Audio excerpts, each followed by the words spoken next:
So we're doing the top 30 visits where they have some of the players do the private workouts. And I realized this: they don't announce all their private the top 30 visits. They don't always announce that. So I think only half have been announced, I believe, so far. But two of the guys who have made visits, one made one yesterday. They're two guys we've discussed kind of ad nauseum on the show a little bit. Is Tennessee's tackle Darnell Wright and Oklahoma's tackle Anton Harrison. There have been the two big names that come to visit that a lot of people on Chiefs Kingdom have Chiefs Twitter have talked about a lot. Some love Darnell Wright, some love Anton Harrison. So there's kind of you can look at it in two different ways. But of the two guys, and I've seen a bunch of mock drafts that have had both drafting both of these guys. So these two dudes between Anton Harrison and Darnell Wright, which do you think has a kind of fits better with what you think we are trying to do on the O line right now? Ooh. Oh, that's a good question. For what we're trying to do on the O line, to be honest with you, okay, I would love either one of those guys. Athletically, what we're trying to do, I think that Darnell Wright has a lot more upside. That's me in my personal opinion. Just watching his athletic ability. Not saying that Anton Harris he couldn't do it. I mean, he doesn't have upside to him. I think he could definitely grow into a great left tackle. I think just from what I've seen, just a little bit more mobility on his part. I think the run game he'll have. I think he does a great job in the passing game. I think he does. I think he swallows guys up. I think what he'll see up here is a little bit more speed. And I think we could talk about the same thing. Darnell going to the right tackle last year, but does have a left tackle background. And then when he played left tackle, he kind of gave up some sacks. He struggled a little bit, but I think his athletic ability, man, when he was in his set in the left tackle, this seemed a little bit more natural to me. It did. And so here's the thing about it, though.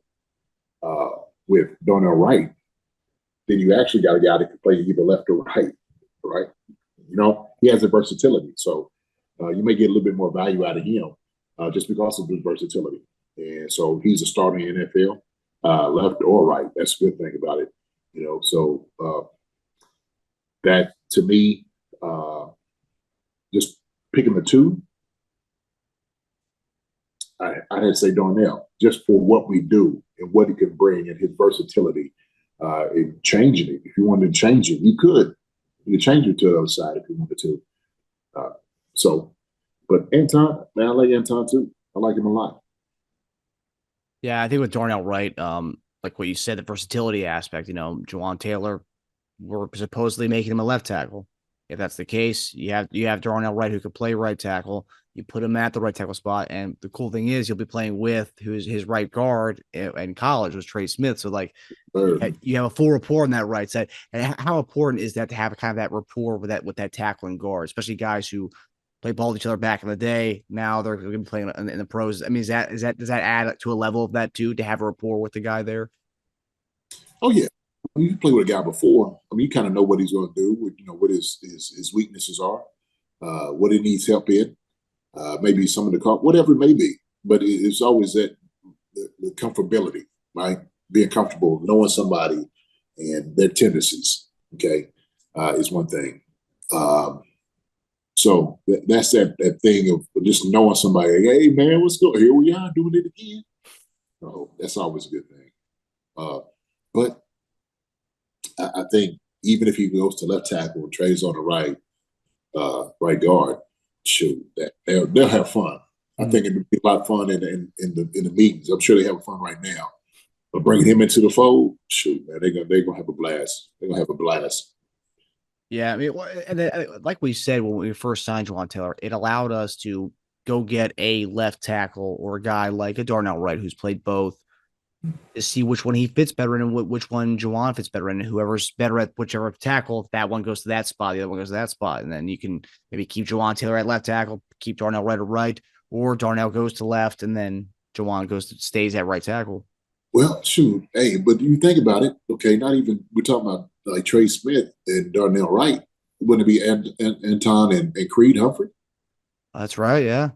Yeah. So that's It works for either one. Mm-hmm. We're talking about guys playing together. Uh, and that's good. That's a good thing. It's like it's the jigsaw piece in the puzzle, right? And so with guys, like I said, it's just a rapport, man. I don't know. It's interesting. It's really good because I know they're going to Creed. I know they're going to trade. Talking about these guys, like, hey, man, kind of guys, right? Your warrior. Well, yeah. What do you think? Okay, honest opinion. Okay, if this wasn't your boy, what would you say about it? Right? You know what I'm saying? So, I'm trying to be objective, but you know what though? It's promising that we see two guys come in. Now we're thinking, like we were talking before, that the Chiefs are thinking about drafting a tackle in the first round. Mm-hmm. I think that's where they're going, right? I think it's where they're going. So both of you guys are left tackle. So Juwan, like we said, we was talking about before, probably a right tackle. Okay. Yeah. And if you're looking at the receivers and different guys that's come in, these are guys that could definitely go second round. You can get these guys second round, right?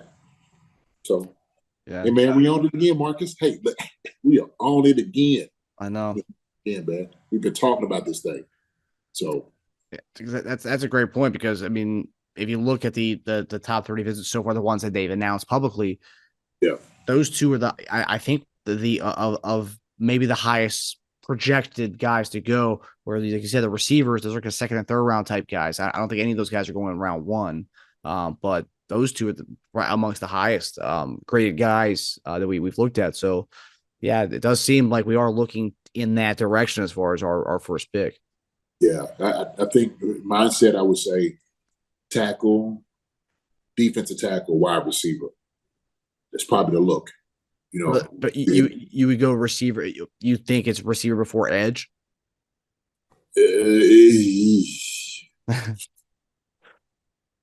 Possibly. Depends on who's there. And I think it's, who's there, who's available. Because it goes into like, okay, if you don't get D-Hop and you're looking for a guy, right? But there's going to be veteran guys out there, right? We talked about there. You said a couple of names on here. The veteran guys that come in and they definitely fit in. Do we need to do? Yeah, I'd love for them to get defensive tackle. Love to get them for them to get an edge, no doubt about it. I think you get a wide receiver that you're going to develop.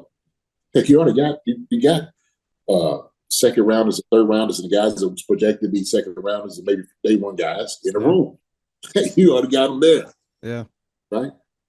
So I don't think you're going to get a guy receiver-wise that's going to immediately come in and make an impact.